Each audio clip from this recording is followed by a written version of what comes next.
Welcome to the course grind. Fuck's sake. Oh, fuck, and then I paused it. Do you want to do the intro? No, I really don't. No, that's pretty reasonable too. I don't really want to do the intro, but if we don't do an intro and get that out of the way, then no one's going to know that this is the course grind where we get into the grit of New Zealand coffee, independent voices, bold brews, and what's really going on behind the beans. Are you recording then? Yeah, I'm Paul, owner and founder of the Village Snob, and Derelict Coffee Roasters, my co-host. Hey guys, I'm Ethan. I'm the owner of Empire Coffee Roasters. And by now you've probably worked out that we're better at being coffee roasters and baristas than we are at podcasts, but we've got to start somewhere, and I'm pretty certain that this is going to be the dialing in episode of the podcast, and it's going to be horrendously out of balance and slightly bitter. But hang around anyway. It's definitely going to be an interesting journey. I cannot promise you the quality of this episode. I know for me, I don't do this sort of thing in a typical sense. I'm pretty sure Paul doesn't do this sort of thing in a typical sense. What we do, however, is we do spend a lot of time on Instagram, on voice, talking backwards and forwards to each other throughout the day about the different things that is going on in the industry, going on in our local scenes, what's new in coffee, so on and so forth. And we kind of figured, we're backwards and forwards talking about this and bantering. We might as well just go backwards and forwards talking about this bantering and record it at the same time. And then you guys might get a little bit of something out of it. Or you might just think we're completely crazy and baristas should not be given microphones. But hey. That's a pretty reasonable take on exactly how it goes on. So, yeah, we've got some course views on things. That's how the name came about. Definitely a bit rough around the edges. There's no doubt about that one. How about we kick off and we give a little bit of background about ourselves and about how we came into the coffee industry to begin with. And do you want to kick us off with a bit of history on you? About 9.5 years ago, after thinking about it for far too long and having the name The Village Snob, I decided one day that it was time to do it. And so I took out a bank loan, threw in my job, and started in coffee with no experience at all. Just a vision and a passion for coffee. Looking back 9.5 years later, I have no idea just how out of my depth I were. Having not learned my lesson, I decided 2 years ago to start in roasting with no idea what I was doing. What about you? Well, you're still there and still doing it, so it's probably about time you say that you do know what you're doing. Born and bred Hawke's Bay, haven't moved out of the Bay, and I started in the hospitality industry when I was 14, 15, working in a catering kitchen, and basically I have been in hospitality ever since. I did a course through the local polytechnic at one stage on cafe and bar operations, and day 2 of that course, I already knew I wanted to go into coffee. But come day 2 of that course, we did a visit to a local coffee roastery here, quite a well-known roastery back when they were in their early days. And basically, I fell in love with it. It was the instant smell, the atmosphere, the warmth in there, the vibrance in there, and just the feel and the aesthetic of it. And we had to, part of the placement, we had to do 40 hours of placement for the course. And so I hit up the owner and said, hey, you interested in giving me that placement time? And he said, yes, let's do it. And I never left. Money started coming to my bank account. Apparently I was employed, and that's all she wrote. So yeah, since then I've worked across restaurants, bars, pizzerias, cafes, coffee carts across the Hawke's Bay industry. And then 9 years ago, I co-founded Empire Coffee Roasters, and I've been here ever since. And it's definitely, I mean, anyone in the industry, anyone in business, but anyone in the industry in particular will tell you it has definitely been an interesting 9 years, particularly the last 5 years, even more so if you're Hawke's Bay based, and even Auckland based in East Cape, dealing with cyclone and stuff and trying to run a business on top of the floods and COVID and so on and so forth. So it's definitely been a journey for us all. Absolutely. It's going back to what I said before about not knowing how much I didn't know. I feel like I came into the industry as it began to come of age. We'd surpassed that second wave phase, and we had roasters were just starting to dabble in single origins or different blends for black coffee and that sort of thing. Whereas now we've got such a vast array of coffees and coffee options, single origins, and all sorts of, yeah, just the understanding of coffee has grown exponentially, which, again, quite fortunate to have come into it at that time. But by the same count, it's also left me in some of the conversations that we've had thinking, well, how many are getting left behind? Why And it is, aren't these things being taken advantage of? And I know, I know, controversially, I published a while ago my comment that we've now got all the flavors of the rainbow and an industry filled with imbeciles mixing them together to make a familiar taste of brown. there you go. That's the first dig at people in the industry. He called them imbeciles. You heard it here first. I think I think it's quite amazing though, like in that time period that we've been since we started in this industry, just how much has changed, how much has grown. Um, so when I started working in the industry, so no, Shane, I started working for Flight Coffee with Richard. Fantastic guy, fantastic team. Really enjoyed my time working with them and training with them. All right, but when we back first started, when I first started in the industry, we're back on full manual machines. All right, we're back with the Mazda grinders. We're back like we were using a Famer E61 Legend in the coffee bar, which when we finally upgraded it, we upgraded it to a full manual La Marzocco. Like there was no volumetrics, no gravimetrics, none of these fancy toys, right? This was Yeah, and and yeah, you had places using it, and the sort of general vibe then was that, if you can't make a coffee, like if you can't control your coffee and how it's pouring and so on and so forth, then you're probably not really good at what you do. And it's yes, amazing how we've sort of full arced, and now we're playing with $30,000, $40,000 coffee machines and fanciest grinders we possibly could, and you press a button and it does this, that, and everything else for you. So basically, you can stand yeah, back and just watch it. I still remember going back to what my first single origin was when I first started with Flight. They had just won an award for I think it was bronze in the New Zealand Coffee Roasters Awards back when there was an actual award um, competition for New Zealand Coffee Roasters. And they just won bronze on the El Salvador San Emilio. And so that was my first ever experience of a single origin. It is probably the only single origin outside of what we catalog that I can say that I actually remember the experience of super well and what it was. Like, probably because that was my first intro into, I guess, third wave coffee. A new look on coffee, because back then we were still talking bowl lattes in cafes. That was still your norm, right? So it's yeah. amazing how much has changed in a period of time. Fun fact, well, for the viewers at least, you're well aware that my start in coffee was again with Flight. Like I approached Flight back in 2015 when, in my opinion, they were, and in many others' opinion, they were one of the leaders globally in coffee, pushing very much forward, doing amazing things. And I emailed them and said, hey, this is my vision. This is what I'm intending to do with the Village Snob. This big blank space at the bottom of the page is my experience. And those guys were picking up what I was putting down. So I very openly credit them with a lot of being involved in a lot of my success, because they were very much mentors to me, which is again something that I've wanted to bring forward to my business, because that's how we all move forward, is working together. And I guess that's how we've become, how our friendship's grown over the time, that sharing of a bit of knowledge and helping each other out. Yeah, and so it's really interesting that they've been a big mover in New Zealand coffee, not the biggest, but very influential. I think, like like many who have started out small, have batted well above their weight and done some amazing things. Yeah, no, a lot of respect for the boys at Flight, and I've trained with a lot of different people over the years as I've worked with different coffee brands before setting up Empire, and the best training I ever got, the best experience in training I ever got was when I was in that roastery with Richard and with the Flight team. You've been doing this 9.5 years, and barring not knowing what on earth you're doing, I'm pretty sure somewhere along the line you've had one or two muck ups. Hit us with one of them. Give us Well, a laugh.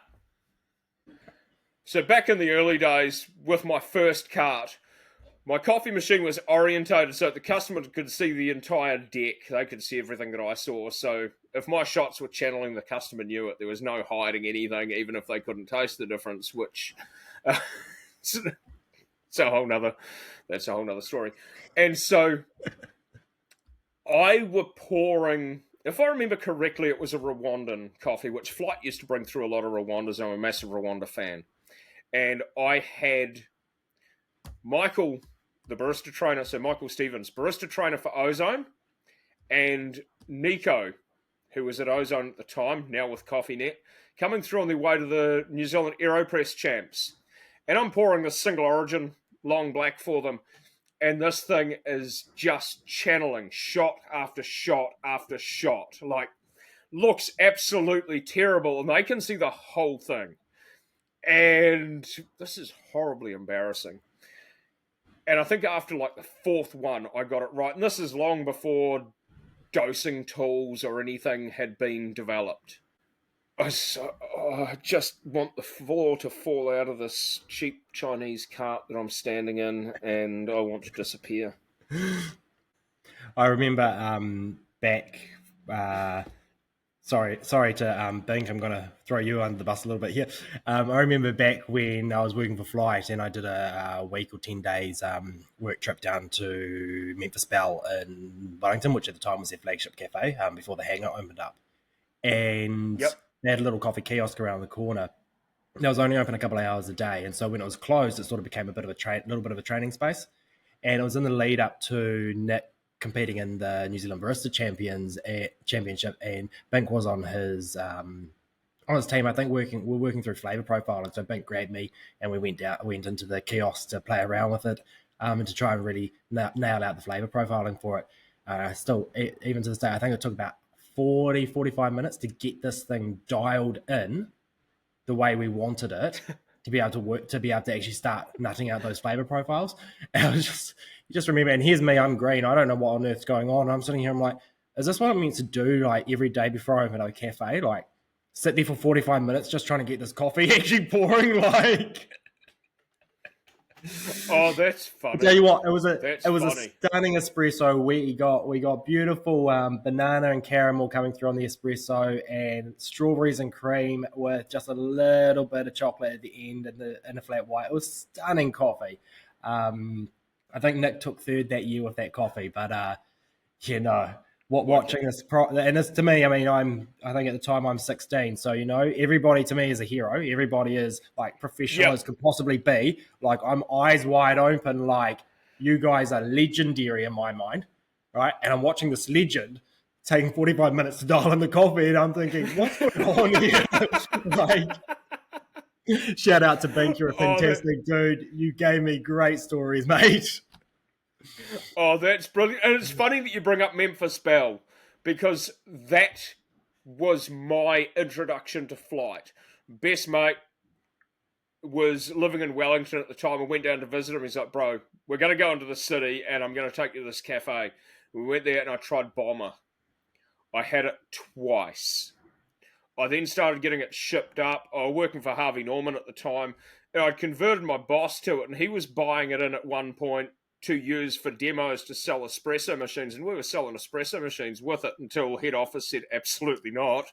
I think like my last time in Wellington, I haven't been to Wellington in, if I get this wrong, the wife will kill me, 12 years.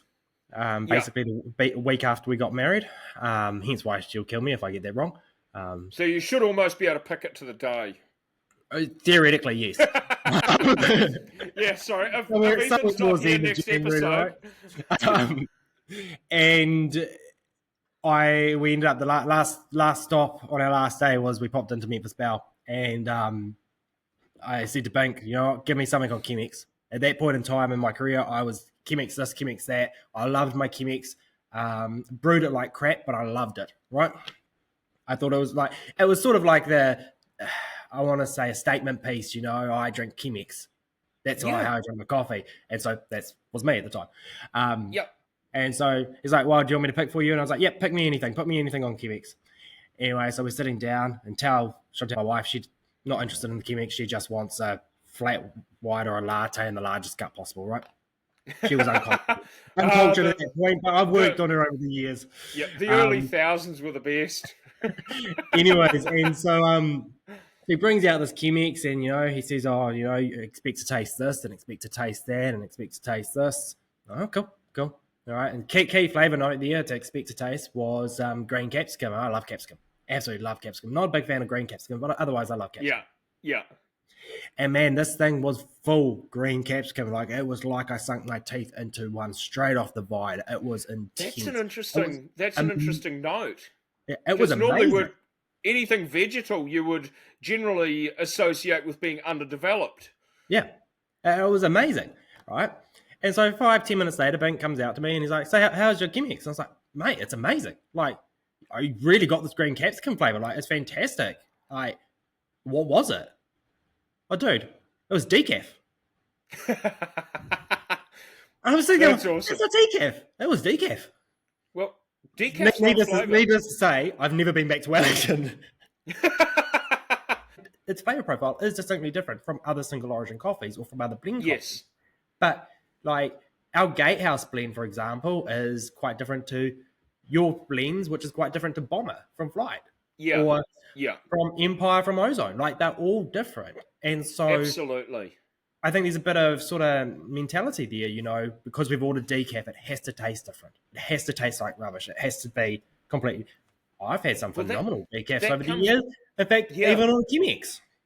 Well, and that's the thing with decaf. So many, and this is one of my pet hates, is so many cafes historically would do a terrible decaf because of the mentality that it's not real coffee. I'm of the opinion that decaf is absolutely real coffee. The only reason you're drinking that is for the flavour. Like, you're not actually getting any other benefit from it than the enjoyment of drinking it. It's not. And so if you can't nail that flavour, what's the point, right? Yeah, yeah. Right. I would argue decaf's more important. Like, if you're just drinking something for the caffeine, go and get an energy drink. Stop And I holding think up the line. part of the problem there is as well. I mean, if you're running a cafe and you've got your main grinder going, Yeah, then what do you do about decaf, right? So Yeah. in bigger cafes where they do more decaf, they'll have a decaf grinder. yeah. But a lot of cafes don't. Even today, a lot of cafes either don't offer decaf because it's not worth them stocking it, or they have pre-ground, right? My So question they've is, taken away their control of that, so they're not going to get optimal flavor. And yeah, sinking $1,000 or $2,000 or $3,000 onto a separate grinder just for decaf, which you might do 10 a week or 20 a week, yeah. or even 50 a week for a lot of places, just doesn't seem worth it. But I would argue with that by doing a poor decaf and creating this culture that decaf isn't great, becomes a circle of diminishing returns. It wasn't great, I'm not going to get one next time, I'll just have a hot chocolate or a tea. And I had a customer come down looking for an argument, which I love a good argument. And hence why we're doing a podcast that's going to get us blasted. Absolutely. Right? Comes down asking, where is your decaf grinder? I said, well, actually, it's in the back seat of my car because Dispatch had accidentally sent me pre-ground because, again, most small cafes, as you mentioned, use pre-ground, but I was determined that I was going to do it properly, and also, having set up my business with no idea what I was doing, I had brought a Mazda Mini because that fitted the budget, not the purpose. And so, yeah, this customer came down, wanted the argument about decaf, and I said to her, look, haven't got it, I'll have beans next week when I reorder. We've fixed the problem. But I said, for the moment, I'll make you one with the pre-ground. Poured the first one. I said, no, I'm not happy because, again, I'm dosing it by weight and time versus yield. Tipped that out, did it again. And I said, look, it is very close. But I said, I am not happy with it. I'm not going to charge you for it, but I'm happy to serve it to you. So then you haven't come out of your way and wasted your time. Never saw her again. I'm like, well, that's fine. I won the argument. I'm pretty confident it'll still be one of the better decafs that she had had. Are we moving into the whole, the customer's actually not always right sort of realm of conversation now? Absolutely, the customer is not always right.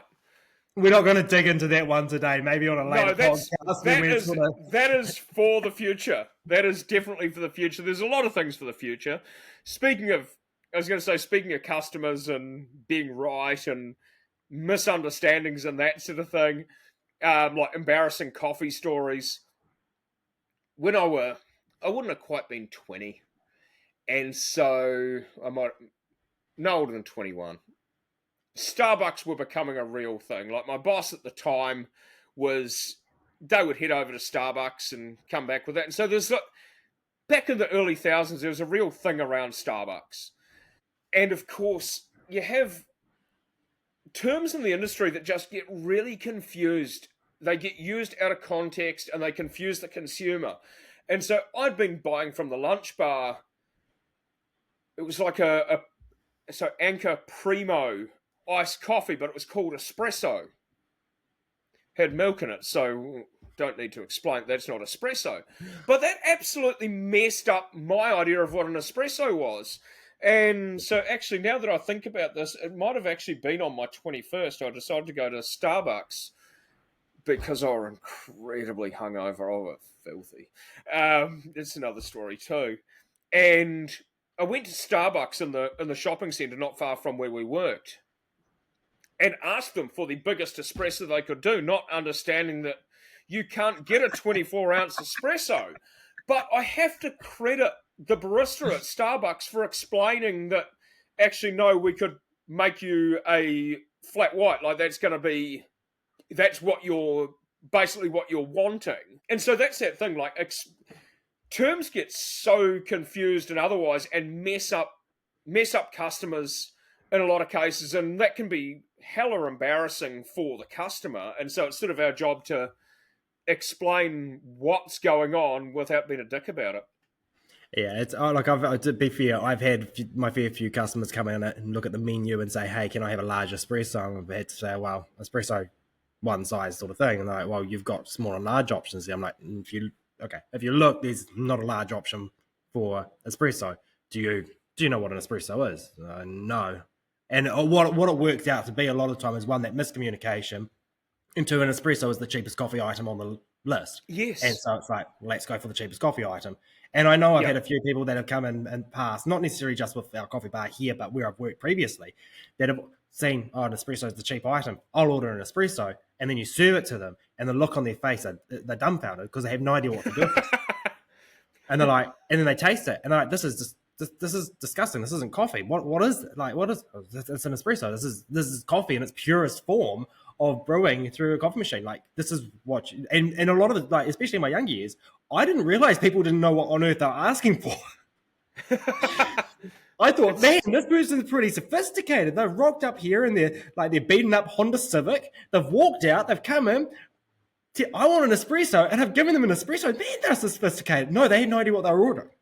And a lot of that, I think, is because we, like, for a lot of people, and this is not saying there's any issue with this. For a lot of people, coffee is coffee. As an industry as well, we've got to remember that there is a difference between specialty coffee and commodity coffee. There's a huge difference, all right? And we see that in the way that impacts, and we'll talk probably a lot about this sort of stuff over the course of this podcast. But we see a lot of the way that impacts cafe scenes, coffee carts, coffee roasteries, the standards, quality. It's all part and parcel of it. And so, but an espresso is a basic term in coffee. All right. So every cafe knows what an espresso is. So you would like when you're young and you're new into this game and you've been making coffee for 6 months and somebody rocks up saying, "I want an espresso," you kind of expected that. Like, I kind of expected they knew what they wanted. Yeah. Um, Yeah. but hey, I'm gonna quick fire a few questions to you. You ready? Wicked. Washed or natural, bro? That's a hell of a thing. That is a hell You, of a you want thing. to you want to take a pass and come back to that one? No, I love both. I absolutely love both. I love some good bright acidity in a washed coffee. I think as your career goes on, you'll start to, and your coffee consumption goes on, you lean towards washed. I would agree with you there. I preferred my naturals in my early days, and yeah, no, I'm definitely more of a washed person. But at the same time, for me, I like when I started in the industry, it was all about the light roast, and now I'm all about the medium roast. So like flavor palettes change, right? Perceptions Yes. change. So, all right, co-fermentation or not? No.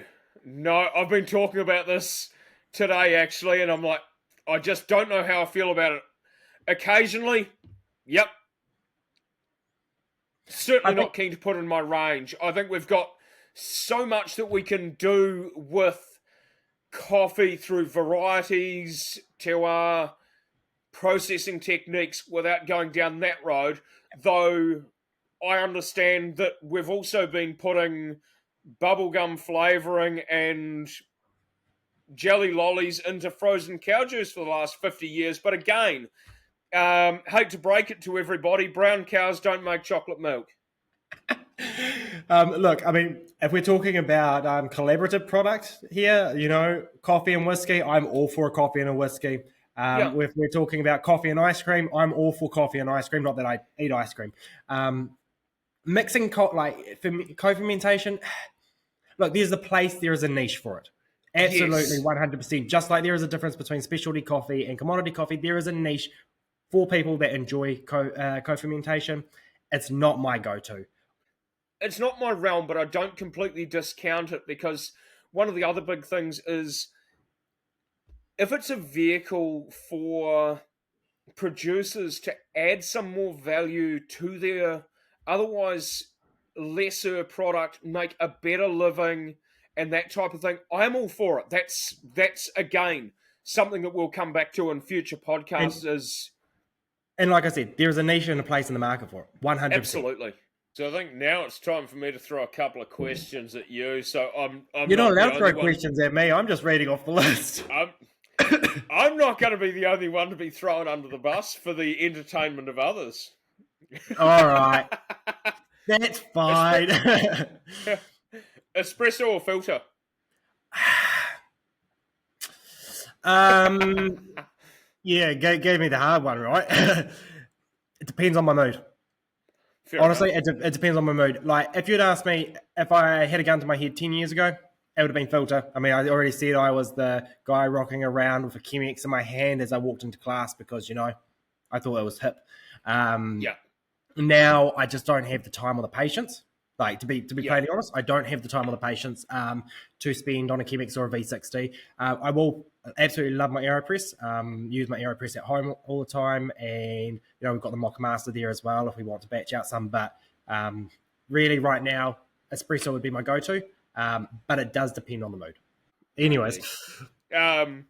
But yeah, no, I know where you're coming from. Like for me, I'm a filter fan. And so V60 most mornings. If I go to a cafe and if they've got batch brew, I'll have that because I'm more confident that it's going to be consistent many times. But I to be, to also be enjoy the consistency of it. That said, at work, if I'm at the cart, I will brew. Well, I'll make myself a long black. I'll have yeah, an espresso because I enjoy the slowing down of brewing filter. yeah, When I'm at work, I really do enjoy a good espresso. yeah. So I am in both camps. But if I were to move out of the industry tomorrow, I wouldn't take an espresso machine with me. I would take a pouring kettle and a brewer. And I think that to be fair, I really do enjoy the process of filter. All right. For those that don't know, I've got three girls. Eldest one turns six this in a couple of days' time. The middle one turns four 2 weeks later, sort of thing. So we're in that real full on busy category of life. So getting the time for the ritual of a filter, I just don't have. Whereas the AeroPress is phenomenal for that aspect because it is very quick, it is very easy, and it's very hard to screw up as well. Being honest. Yeah. Um, so I mean, later on in life, I'm sure I'll get back really focusing on my Chemexes, my V60s, and whatever else new filter contraptions are out then. I agree with you. If I was out of the industry, I wouldn't take an espresso machine with me, barring the fact that they're too freaking heavy to carry. It would be a filter system. If I had to go work in an office job, I would be that guy in the office job with my Chemex on my bench because I think it's hip. But I think it's funny. A lot of people do go espresso at home because, without wanting to sound like a coffee wanker, we in cafes we make it look really easy to make a really good consistent cup. The reality is, you'll get a much better cup at home with less hassle out of your French press. Not entirely sure Hot take. what to say to that. I will be honest. I was thinking when you talked about, if you walked into a cafe and they had batch brew on offer, that would be that's your go to. That actually, on a level of consistency, you are probably a safer bet going for a batch brew than you are for an espresso base in a cafe where you don't know. Like, obviously, if you know the Yes. barista or you know the quality or you know the training or so on and so forth, Yeah. that's a different story. But if you're just walking into a place you've never been to before and they're offering batch brew, you probably got a better chance of like quality consistency in that. Yeah. Than you do if you're ordering a Absolutely. flat white or a long black. And unfortunately, and again, this is another area that we want to discuss and really dig into. It's actually not that great of a thing. And it's not a great look for our industry either, in my opinion. But And that's it. Like, I don't want to throw the entire industry or a part of the industry under the bus for the inconsistency and so you on. would see, But you'd love to watch set the world on fire and watch it burn. Come on. oh, absolutely, absolutely, I would. But it's yeah, I want to do that in a constructive manner, All right. like What's our burn it to the next? ground so we can rebuild. And we might edit that out. Probably a good thing. All hail Paul. Um, What's your next question? What you got for me, bro? is a latte just a single shot flat white? I knew I was going to get this one. In my opinion, Controversial question. it's a very controversial question. I've actually just like not that long ago had the debate with a cafe that we brought on board as a partner, and so they've got their opinion on that. I've got my opinion on that. The general consensus is in New Zealand, it doesn't really matter. That's what Yeah, the general consensus. My absolutely. opinion, a latte, in my opinion, is probably a single shot, yes, but what it is more milk. Yeah. That's what it comes down to me. Is it is more milk. It is meant to be a weaker, creamier coffee, in my understanding and Yeah. opinion of it. Which means yes, either less coffee or more full cream milk. In a typical service sense, 90, I would generalization, but I'd say 90% of cafes serve a flat white in 150, 180 ml vessel, and they serve a latte in a glass. I don't feel that there's some things I do not feel that you can change the definition of. A Yes. latte is served in a glass. The surface area of the glass is typically smaller than it is in a flat white cup, especially in some of your earlier generation flat white cups, which means your foam then is stretched across a bigger area, making it thinner. I definitely agree with you there that you can't change the definitions of coffees. Well, you shouldn't be able to. Like my No. opinion of a flat white is it is your 150, 180 ml pour. There is no Yes. such thing as a large flat white, and that's where you start having a large flat white. It is just a glorified latte. That's Yes. again, that's my coarse opinion, right? Yep, absolutely. Please don't And I hate me. agree. But I think we've created a culture that expects like sort of expects this can be that, this can be that, this can be that. As far as I know, cappuccino as well, had a sort of set millage. Yeah. A long One black, third, a one long third, black one third. has a set millage. All right, Thank- a long black does not come in a 12-ounce takeaway cup. It does not come in a Yeah. 16-ounce takeaway cup. All right, a long black has a set millage. You cannot go and change that. That is No. not how it works. All right, an I have a Americano. rule. And if you want a long black and a large cup with lots of water, it's an Americano. An Americano Absolutely. is not a single shot long black. So there are things that do have clear definitions. I think as a whole, coffees have clear definitions. Culture has allowed them to change, and we've Yes. allowed them to sort of like just be a lot more flexible and a lot more free. And I think now if we were to turn around and say to somebody, no, this is what this is, with the exception of the long black. So if we were to say, oh, sorry, actually, you don't want a large flat white, you just ask for a large latte, right? we would be pompous asses. Like that's where you become. There is a Yeah. So it's yeah. but in That's one of those traditional. instances. That's an instance where the customer is right, or if you're going to correct the customer, you need to do it in a constructive manner. Yeah. Because again, and this is one of those things. The difference between a flat sorry, not a flat white. This is one of those instances, the difference between a piccolo and a cortado. Yeah. Most piccolos get served as cortados, and I'm guilty of it myself because only once in 9.5 years someone actually wanted a piccolo when they've ordered a cortado. And rightfully, the dude lost his mind that I'd made it as a double shot. And this is one of those things, you can't change the definitions. No. And so I completely respect that. But with the Americano and long black thing, they're made a different way. Water goes in first for a long black, it goes in last for an Americano. But I also have a rule. Well, hang on a sec. Hang on a sec. Oh, yes, no. I just had to get my head around that one. I was going to say, fight me. I'm planning on calling you out there. Yeah, no. But I also have a rule, and I've had this rule for a long time. If I go to a cafe and they have more than one size of long black on their menu, I'll just walk straight back out and not even order. If you cannot get something so simple right, I don't trust your attention to detail with anything else. And I think this goes back to that whole original conversation we had around, people ordering espressos and stuff because, they walk in, they see a menu that says long black, large option. So they think that is a thing. So they go to the next cafe and they order a large long black because in their head that is now a thing because we have failed to properly educate. And I think education around coffee has gotten far better in New Zealand than it was. There is absolutely no argument there.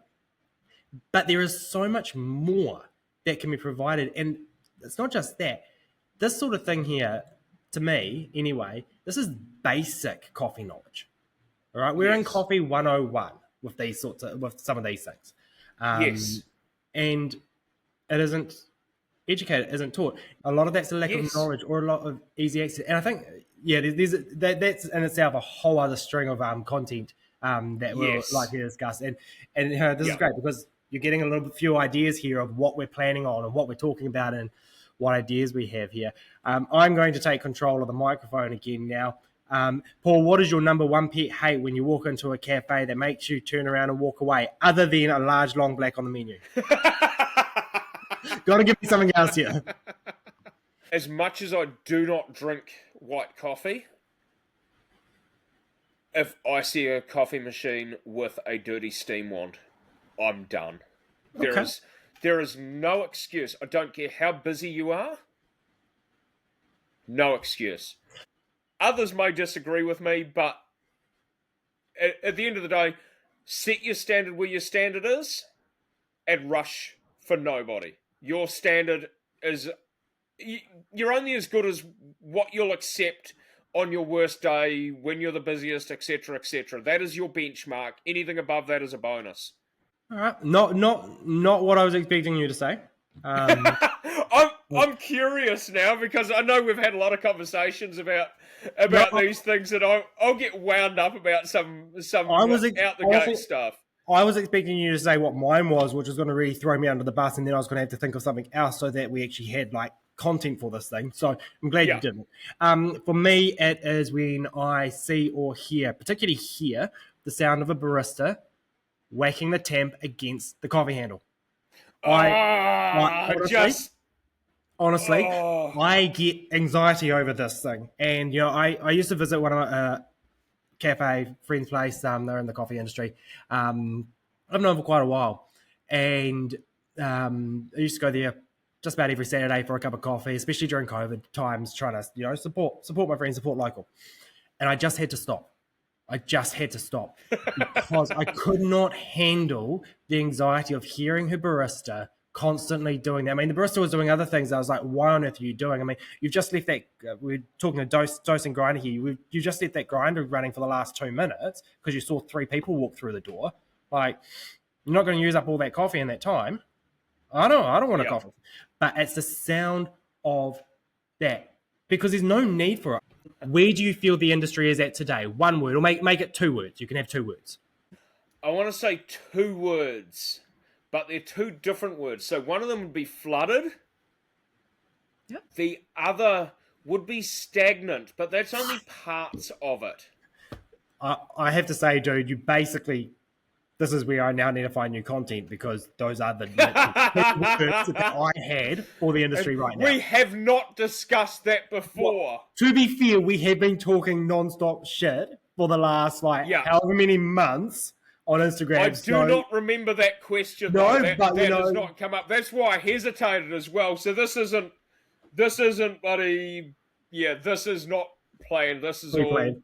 See if we can throw each other under the bus for your pleasure. I know. I would agree with those two words, and I think later on we will elaborate on that and why we see it that way and what we're talking about. But flooded and stagnant are two words, not as an entire not all aspects of the industry. No, but I think not at all. But I do, for me anyway, feel that stagnation feeling is pretty consistent. Like it's just an underlying thing, and I think it's almost like when you look at an economic cycle. You go through growth period, the hype period, and it starts dipping down again. Like I think we had that third wave coffee, and now we're sort of dropped into this sort of stopping area, and we have been there for a few years. I mean, COVID has had an impact on that. Hugely. Other things have had an impact on that as well. So it's not necessarily a dig at the industry. It's just the sort of part of the cycle the industry is in. And I've said this before in blogs and social media posts and just in general rants, as I do, that you can't innovate forever as your business grows. And so some of the big players who I and you have a huge amount of respect for, as the business grows, you spend less time on the tools and you're working on the business. You have to hand the reins over to a new head roaster and so on and so forth. You can't constantly innovate, but you're having to impart your vision onto somebody new. Yeah. And so you stop working in the business and you start working on the business. And so it's this, it is the guys who were inspired by them, and this is ultimately what led me into roasting, was the guys at Flight had grown, and they've grown significantly, and so much respect for what they've been able to achieve, as I've said before.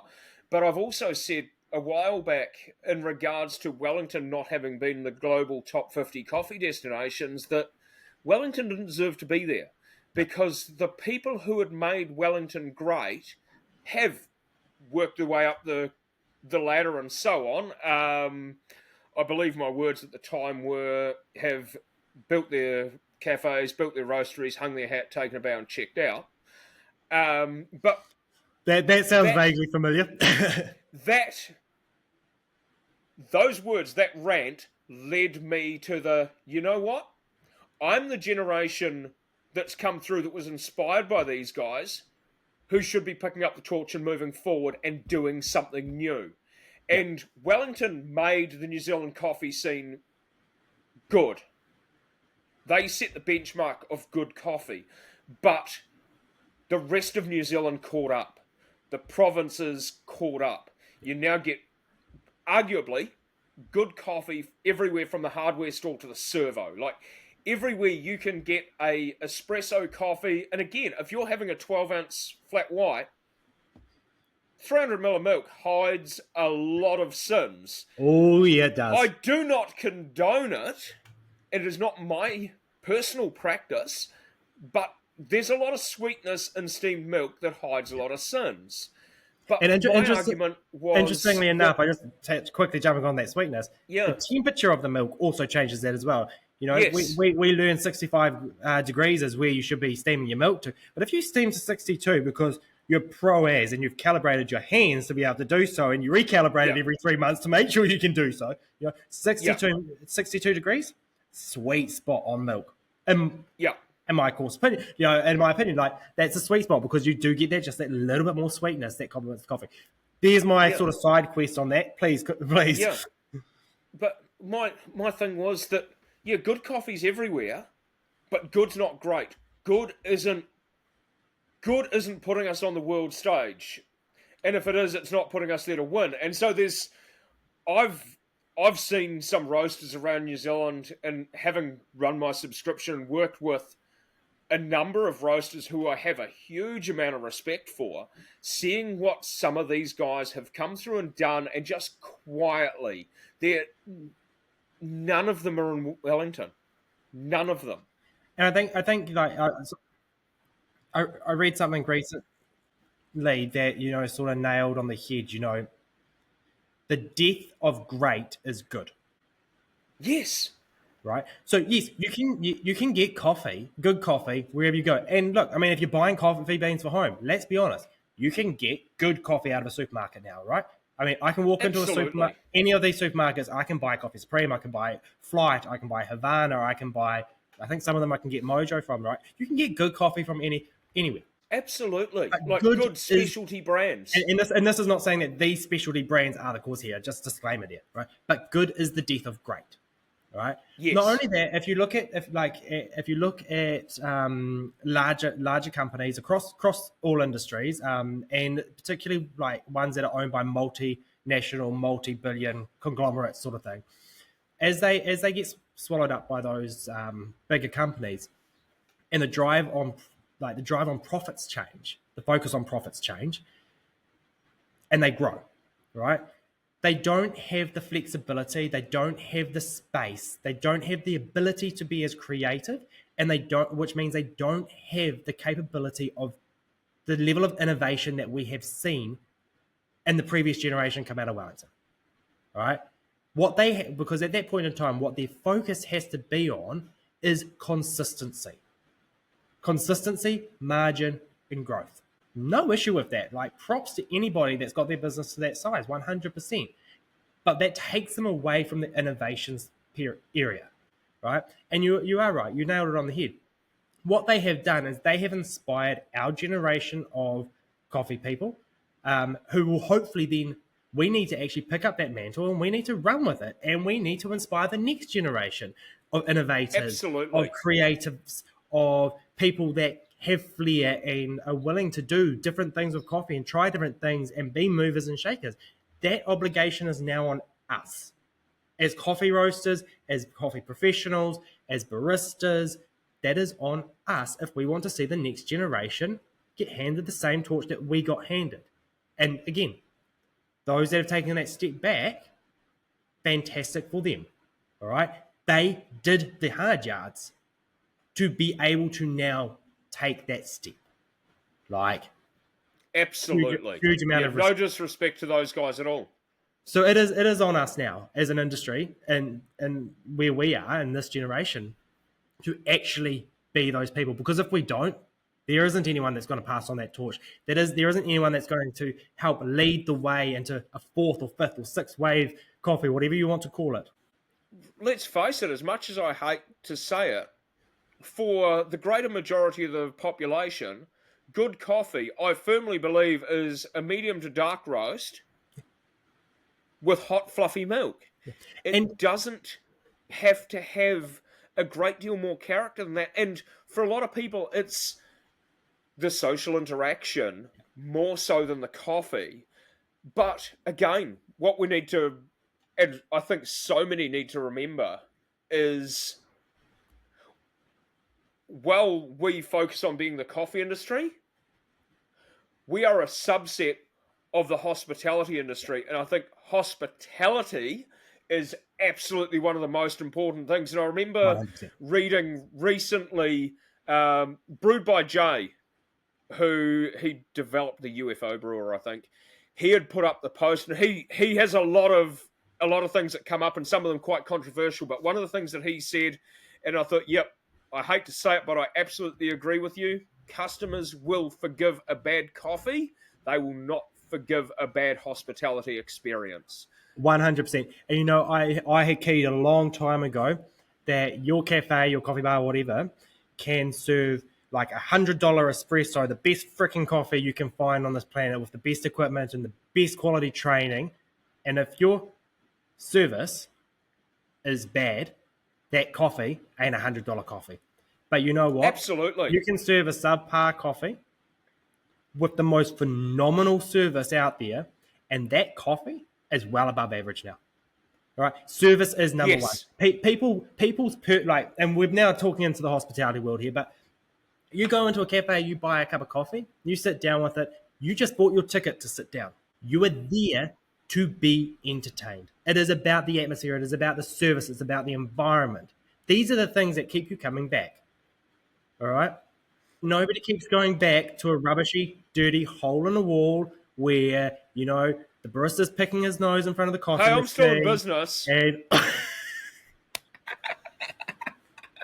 but and now I'm going to extremes here, but it is about those things. Those things are key. All right. So I think Yes. we are a subset. We are a small part of a wider industry, and we are actually even smaller part inside that small part of a wider industry because we're in the specialty coffee realm. So we're not just Yes. coffee. We're in specialty coffee. So we're dealing with higher price tag products. We're serving higher price tag products. We're dealing with higher quality products. We're serving higher quality products. And what we, as an industry, really need to do at the same time is say, we've got a higher price tag product. We've got a higher quality product. Now we need to give the higher value to that. Absolutely. And this, again, as you said, something we'll come back to later.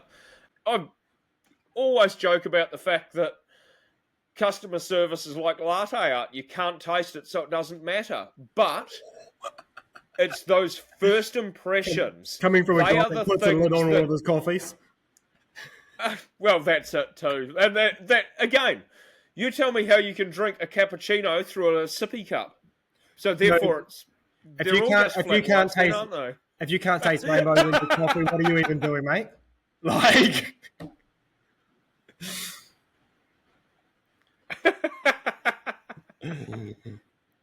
All right. I think that's probably everything we had for this episode, eh? Turn it off now before we do get ourselves into some trouble.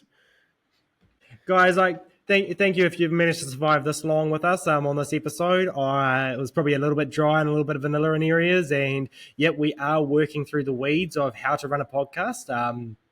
And trying to find our flow and sort of our rhythm with all of this. But we'll get there. Bear with us, or don't. Hopefully we didn't sound like nails on a chalkboard or a screeching steam wand. But yeah, thank you for taking the time to listen, and looking forward to delving into some deep topics in the next one and trying not to get ourselves into any legal trouble in the process. Absolutely, and a bit of a shameless plug. Like I can assure you, if you're in the Hawke's Bay, call in and see Ethan. His coffee is far better than his podcasting. And on that, I mean, as a customer said to me today, after just traveling back from Wanganui, Paul reckons that his coffee is just marginally better than mine. So if you're in Wanganui for whatever reason, you'd be in Wanganui, like by all means. So just go.